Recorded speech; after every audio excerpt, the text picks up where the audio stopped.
Welcome to the Pirate Broadcast, where we interview interesting people doing interesting things, where you can expand your connections, your community.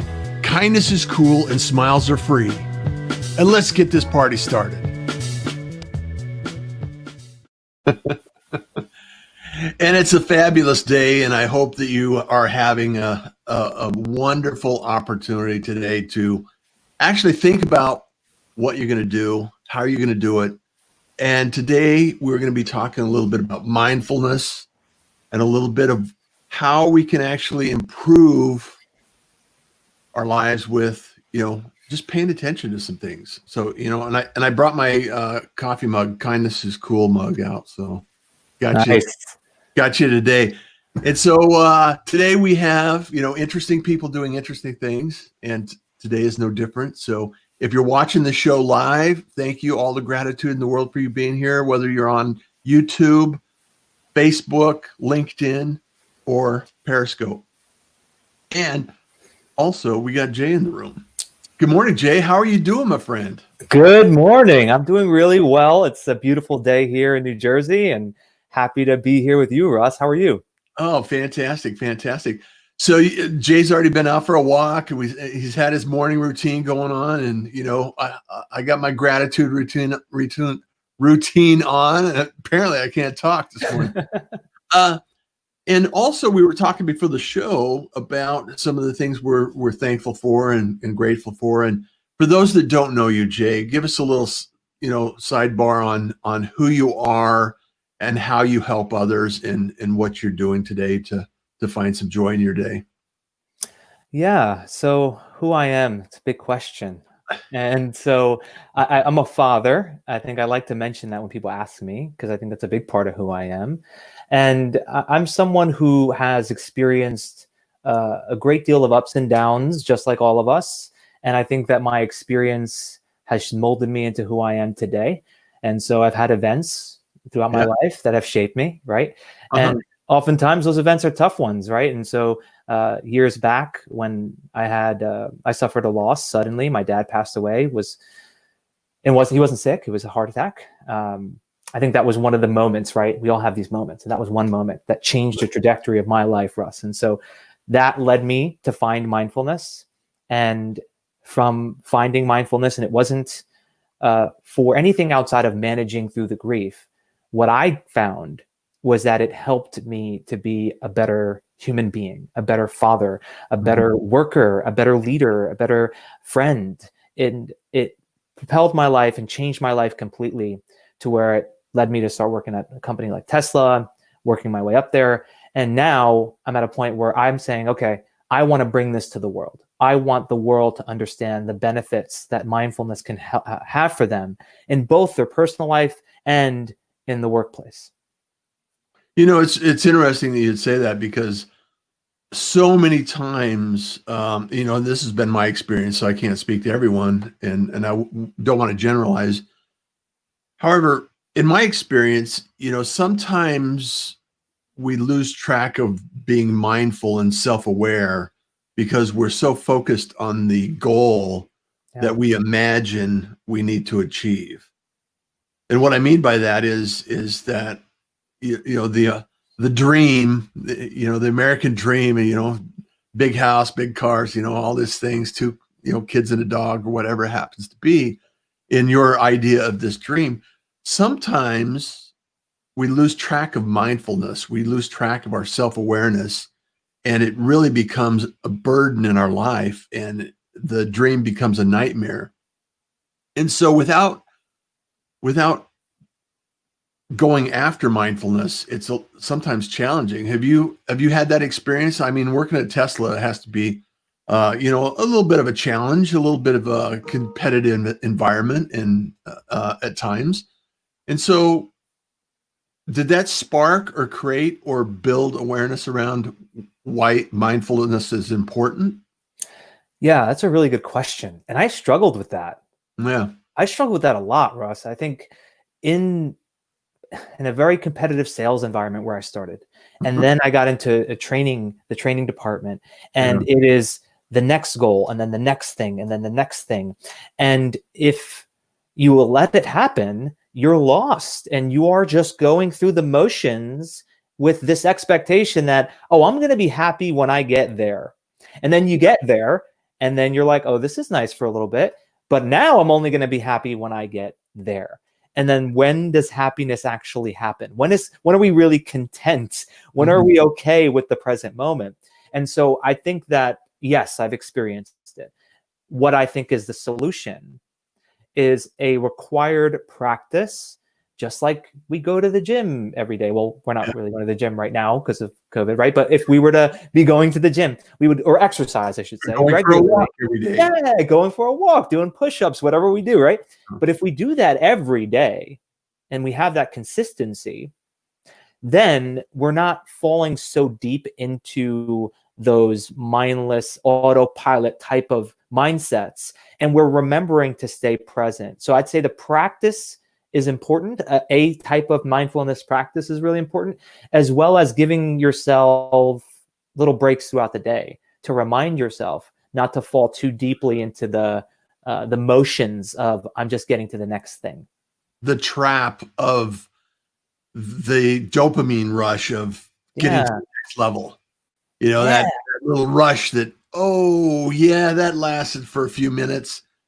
However, mindfulness is a practice, like you're saying. You can practice mindfulness and really achieve, I think, a better outcome. You know, like you're saying, a better relationship with your family, the people you work with, you know, yourself, you know, being able to monitor what you're doing in life and how you're pursuing your next goal, you know, and do it with mindfulness. I think it's really important for us to understand how that works.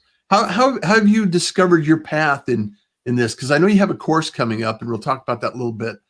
However, I know that it's not necessarily just something that you wake up and say, okay, I'm gonna unpack my mindfulness today. So how's your journey evolved over time after a competitive environment and working in sales and training and all these kinds of different activities you've experienced? Yeah, I think the way you described it as a practice has been what it's been like for me, where I had to you try different things. You find ways in which it works for you. And what I've developed is kind of my own version of a practice that works for me. And what I'm inviting anyone who is thinking about, oh, you know, maybe I want to be more mindful. Maybe I want to be more self-aware. You have to practice different things and experience different ways in which you can practice mindfulness to find what works for you. Because there isn't a one size fits all. There isn't a, hey, this is the way to meditate, or this is the way to be more mindful throughout your day. And it's just that. No, you are you, I am me, everyone's different. We must find what works for us. So for me, Russ, it took a lot of trial and error. It took reading this book, then that book, then this one, going through this type of guided meditation, and this one and that one. And now I have my practice that works for me, that grounds me. Because ultimately, Russ, what are we trying to do? We're just trying to focus on the present moment, focus our attention on the present moment, objectively, with acceptance and without judgment. However it gets us there, right? Yeah. That's what we have to do. I love that. So being in the moment, say that again, without. Yeah, focusing our attention on the present moment, objectively, with acceptance and without judgment. And I think acceptance is a key word there, because far too often we get in this trap in our minds that is really about coulda, shoulda, woulda. You know, I shed myself all over. And it's just like, things that you don't control or you don't have control over, you kind of need to have acceptance. You know, you have to accept that you don't have control over you. You don't have the ability or opportunity to make those changes immediately in your life. You could take steps in the right direction. However, it's not necessarily something you can change overnight or immediately. So being in the moment and accepting that is I think so important and so key. So thanks for sharing that. Of course. So are there some practices that you've discovered that work for you that might help some others in the community here? Yeah, I mean, the very common way in which you hear people practice meditation is through the breath. And the breath is a great anchor in finding the present moment, or I should say just rediscovering the present moment, because it's always there for us, right? And but I think before I even can get into the technique, I think what's important, I'm going to touch on acceptance a bit, because before you even get into any type of practice, there are three things that I think everyone needs to have. We need to have an intention. We need to know an intention without expectation. That's important. Like, I intend to be calmer. I intend to get some insights into myself. I intend to be in the present moment. Whatever that intention is, we set that without expectation. And the second one is, of course, we have to remember that this is about attention. It's not about thinking about having attention. It's about our attention being on the present moment objectively, like we're watching a movie, right? We're just looking at something, right? Attention. And then the third thing is non-judgment. So we can't be judging ourselves the way you described earlier. I can't do this. I should be doing it like that, whatever it is, right? So once we get that down, some techniques would be observing the breath in a way in which you're watching, you're noticing. And I like to advise people to have what I call a focal point. And the focal point is, maybe it's your lips, maybe it's the roof of your mouth, maybe it's your nostrils, but somewhere where you always notice the air going in and out, flowing in, the flowing of the inhale and the exhale. There's just a point that you always feel. And just keep your attention on that area and just notice what's happening. And that could be a simple first practice that one does for 2-3 minutes to start a day. You don't have to start by being 45 minutes going up into a cave wearing an orange robe. That's not what you need to do, right? Just take 2 minutes on a sofa and just observe your breath going in and out, just watching it, and see what happens. And then from there, just like any other habit, right? You expand on it over time. Yeah. I want to go back to intention a little bit, because intention is really, for myself, a little bit of a double-edged sword, and I want to expand on this, because intention in the moment is different than the intention in life, because we have goals, we have this, like, you could create a vision board, or you put things out in the universe and you say, I am going to reach this goal in this amount of time. And our intentions are what drive us towards that goal. And sometimes, and this is kind of like a challenge I play in my own head sometimes, is this idea that every day I'm going to improve the person that I was from yesterday. That's my intention. And every day I learn something new. I reach out to somebody. I attempt to communicate with somebody. That's part of why I do the Pirate Broadcast, is to build this community of people that are thinking about something positive in the world, something that can grow and expand. Smiles are free is a statement about the intention. If you give a smile away, almost always you get someone back, and it doesn't cost anything, and it doubles every time. Right. So that's one kind of intention. The other intention is longer term. It's like, I intend to have, a new house in next year, or whatever it happens to be, what your intention is. And sometimes it's counterproductive, because you focus so much on future intention that you miss out on the moment, right? And I don't know if that's just me, or if other people think about that, or if you want to, I'd love to hear your comments on that and kind of expand on it a little bit, and how we can separate the future intentions versus intentions of the day. Yeah, and this is fascinating to me, and I'll tell you why. I get really fascinated by words, because words are conventions. Words are understood differently amongst everybody who listens to them. So when I hear the word desire, you hear the word desire, that might lead to a different understanding, right? It's just, we're trying our best to use signposts to bring us to an idea, okay? Right? So I think what I hear you saying is something I recently mentioned on a LinkedIn post about desire, is another way of kind of saying, I have something that I want in the future, right? So I intend to get something. Maybe we can even say I have a desire to get something. But there's two different ways in which desire, or in this way we're saying the intention, can be flavored. There could be the flavor of it where, if I don't get this, I'm not happy. That's a craving, right? There's a clinging to the result.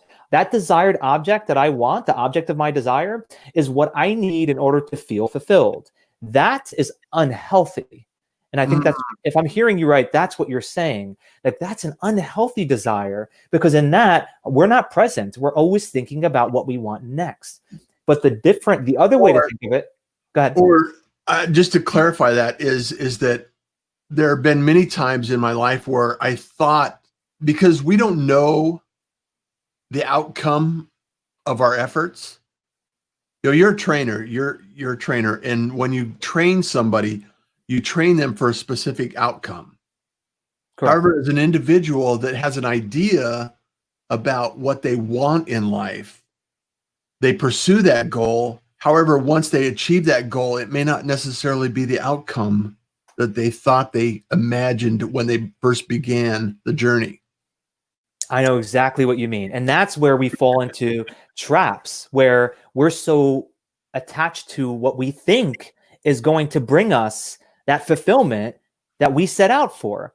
And that's the unhealthy desire. But the other way to approach the attainment of a goal, because we should all, I don't want to say should, but there's nothing wrong with wanting to achieve in life. There's nothing wrong with wanting to get to a job that you're looking for, to get that house of your dreams, whatever it is. There's nothing wrong with it. But when we treat it as an aspiration instead, meaning it's a preference. I would like to have this, but I'm happy right now. I'm okay. I'm content with what I am right now, how I am. I would prefer having this as it's a preference. This is something I would like, but it's not where my happiness lives. And it's not what I need in order to feel fulfilled. It's just something I want to experience. Now, what drives that, right, is your values, compassion, giving, caring, whatever that value system that is true to you is driving how you wish to contribute and what you wish to give to the world. And having that object or whatever that is as a preference is, I think, then a very healthy way to approach intention, desire, whatever word we're going to use to talk about what we're saying here. Well, it goes back to your original point. Words are important, and the same word can have different impact. It can have a different impact on different people. Correct. Depending on where their perspective is coming from. I think, though, the bigger point that I want to share with the community is that, you really have to be mindful about what your intentions are. You have to be mindful and aware that outside thing is not going to bring the joy from the inside. Yeah, and that takes understanding the inside. Yeah. Like, one thing I say quite a bit is if you don't go within, then you go without. So you have to go within first. You have to pull up that mirror and look. Sometimes, Russ, that's scary, man. Sometimes that's scary for people to do. And I get that. I have compassion for that. But if we pull up the mirror and we really look and we really understand what's in there and what's important to us and who we are and our value system, we can then go outside of us to achieve what we really wish to achieve without facing unnecessary suffering. Yeah. Hey, I just want to give a shout out to all the people in the community here. Angie is, I'm content, but this is not my preference. Great way to word it. I like that. Sherry Lolly says, if things are an accessory to the life and not to the goal of life, we all find joy. Great way to put it, Sherry. Great way to finish it. And Angie, Ed, Francisco, Salim, Sherry Lolly, thank you for being here. Good morning, Jay and Russ. Good morning, Ange. Gabriel is here. Michelle is here. All of these individuals are part of the community, and I really find joy in the opportunity to share topics like this, Jay, and I really love breaking this down because I think it's important for us to really understand how we can actually find a little bit of calm in our life as the world seems like it's chaos right now, and I think more now than any other time in history, we really need to find a way to center ourselves. So, breathing, meditation, walks, living with intention, living in the moment. Some of these things are really powerful. So what are some other things that come up in your mind as part of this conversation and kind of bring to the top and really feel powerful, like we could share today? What's the superpower you want to share with the community today? Well, I think the way you just described their current situation, right, which is there's a lot of uncertainty. Yeah. We don't know what to expect next. People facing very hard times, people being furloughed, losing their jobs, what's going to happen in the few, month from now, 2 months from now, if things don't open up the way they were, right? And all those things are real. Yeah. What I think mindfulness helps us to do is reach a state of equanimity. And that word has meant a lot to me. It's been very powerful. And the way I think of equanimity is no matter what's happening outside of us, we have that inner peace, that inner calm inside of us. So that way we're not being reactive to the stimulus that faces us. Whatever that whatever the stimuli might be, if that's a trouble at work, if that's a personal issue, it doesn't mean we don't respond. It doesn't mean we're robots and we just beep, boop, beep, right? And just act like nothing's happening. What mindfulness will allow us to do is create the space that we need. That space between, Viktor Frankl really put it well in his book, A Man's Search for Meaning, the space between stimulus and response. And I think that ultimately that's what mindfulness does. It creates the space between stimulus and response for us to be able to look at both the stimulus and how we're reacting objectively, and then be able to respond in a way that serves us and serves those around us. And techniques like meditation, techniques like going out for a walk and just experiencing the walk with your phone back at the house, and you're just experiencing nature, and you're just looking and you're just enjoying it, and you're just using your awareness to observe everything around you. Things like even journaling is a technique that I think helps with this because it centers you, right? And if we do these practices regularly, then we're able to go into the storm and not be affected by it. And I know I experienced that a lot at Tesla. There was a storm brewing every day at Tesla. And I'm sure those who still work at Tesla, my colleagues there, they're still going through it. But if you can keep that composure throughout, my friend, wow, that is a superpower. Yeah. And I think it's really important for us to observe how we're feeling about it, because a lot of times it's not what happens to us, it's how we respond to what happens to us. Yeah. And if we're centered and we're mindful and we're aware of cause and effect, react and response, and some of these things that a lot of people get so upset about and they just explode, which I've never really understood completely. I just feel that life would be so much easier for so many people if they could learn this skill and appreciate and understand that it doesn't have to end up in chaos. It doesn't have to end up in conflict. It doesn't have to end up in a lot of chaos. So I just really applaud you and the efforts that you're making on this. And so talk a little bit before we wrap up, a little bit about what you're working on and how people can receive some of what you've learned along the journey that you've been on for a while now.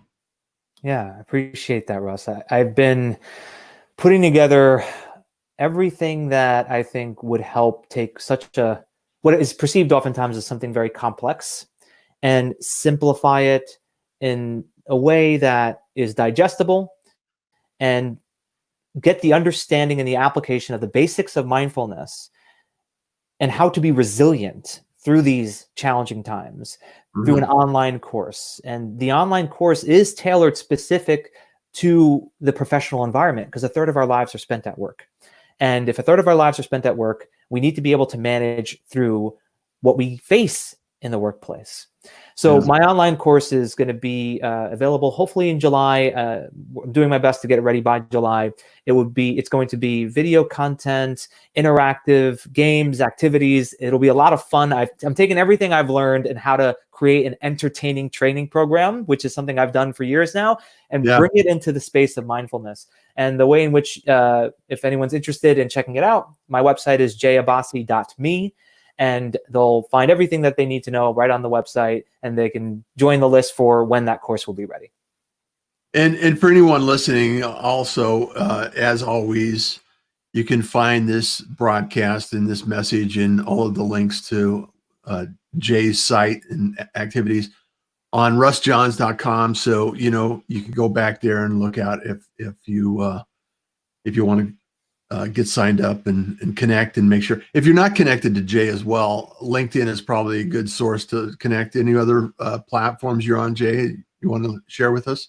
Yeah, to be real vulnerable with you and everybody else on here, Russ, I am not really great with other platforms. I don't have much going on outside of LinkedIn right now. I probably should, but LinkedIn is judgment here. All right, but LinkedIn is my. I think of it like an extended family. The community on LinkedIn is incredible, and so LinkedIn would be the best place to connect with me.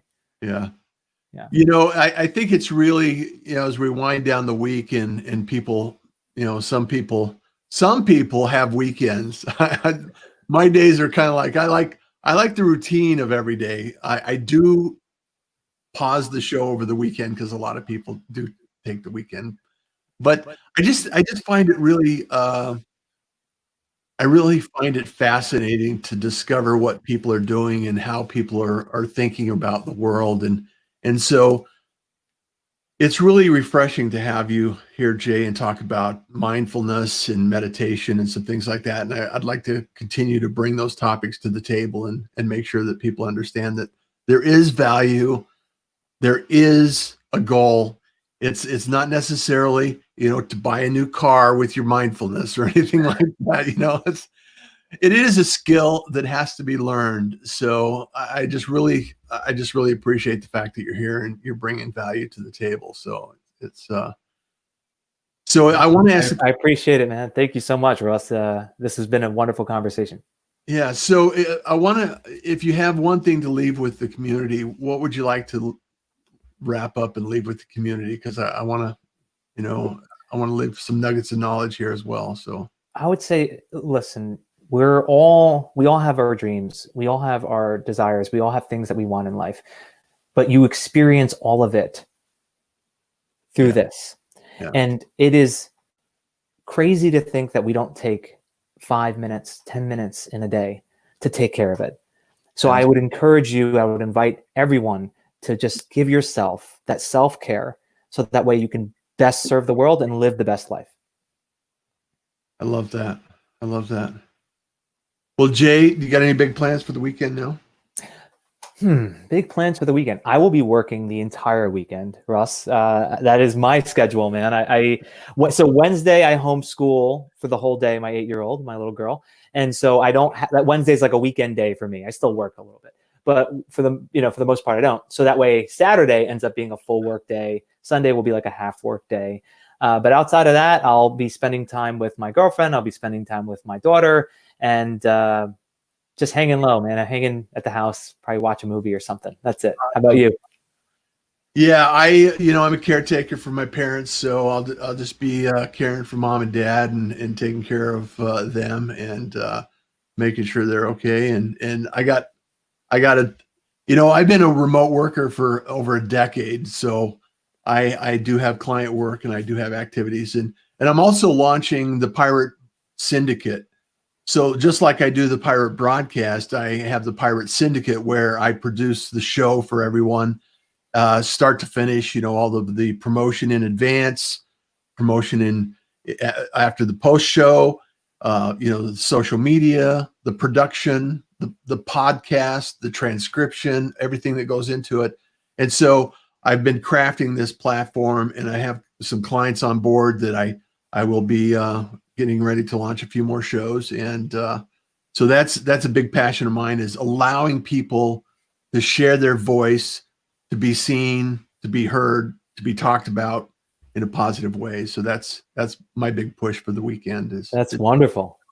Continue to work on that. And then next week I got another show. The Oil and Gas Network in Houston is doing a big podcasting event. So I'm helping them produce a show. So I got some activities coming up and helping several businesses out. So it's exciting times. That's great. Helping other people to share their voice. That's awesome, my friend. It's great.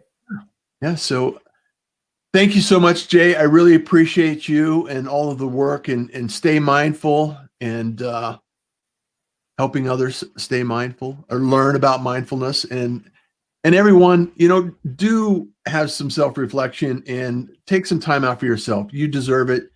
You are important and we love you. So go out, enjoy the weekend, enjoy the day, have a fabulous Friday and a wonderful weekend. And then we'll see you next week because you know what I'm going to say, Jay. Say it. Kindness is cool and smiles are free. So you enjoy the day. All right. Take care, everybody. Thank you. Thank you for joining the Pirate Broadcast. If you found this content valuable, please like, comment, and share it across your social media channels. I would love the opportunity to help others grow in their business. The Pirate Syndicate is a platform where you show up, we produce the show. It's that easy. If you want to be seen, be heard, and be talked about, join the Pirate Syndicate today.